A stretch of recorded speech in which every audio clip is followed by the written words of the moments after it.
शिर्डीमधील काही व्हॉट्सअप ग्रुपवर जे मेसेज ज्या प्रकारे प्रसारित होत आहेत त्याच्या दृष्टीने आपला पोलिसांचा तपास चालू आहे. काल आपल्याला एक माहिती भेटली होती की एका हॉटेलमध्ये दोन व्यक्ती आधार कार्डमध्ये छेडछाड करून त्यांनी जे आधार कार्ड दिले होते त्याच्या आधारे त्यांनी तिथे हॉटेलमध्ये रूम बुक केली होती.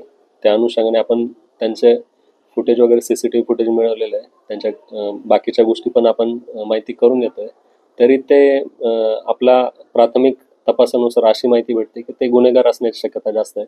त्याच्यामुळे ज्या अफवा पसरतात आहेत त्याच्यात तेवढे तथ्य नाही आहे आणि तशा अफवा पसरू पण नाही असं मी सर्व ग्रामस्थांना आणि शिर्डीतील भाविकांना विनंती करतो. एक पोलीस प्रशासनाच्या वतीनं आवाहन करतो. तसंच असे कधीही प्रकार आढळून आला किंवा काही संशयित व्यक्ती आढळून आल्या तर शिर्डी पोलिसांना तात्काळ कळवावे.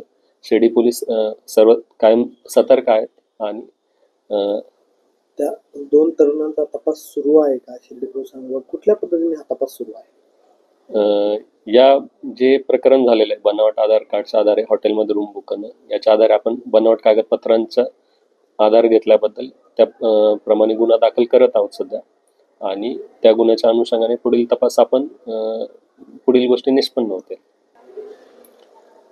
या गुन्ह्याच्या अनुषंगाने आपले नगरच्या माननीय पोलीस अधीक्षक साहेबांच्या आदेशानुसार LCBचे पथकही रवाना झालेलं आहे.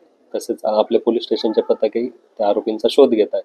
ते आरोपी कोण आहेत याची आपण माहिती भेटल्यानंतर तात्काळ त्यांना हजर करून त्याप्रमाणे आणखी जे काही खुलासा समोर येईल ते नंतर आपण तुम्हाला कळवूच.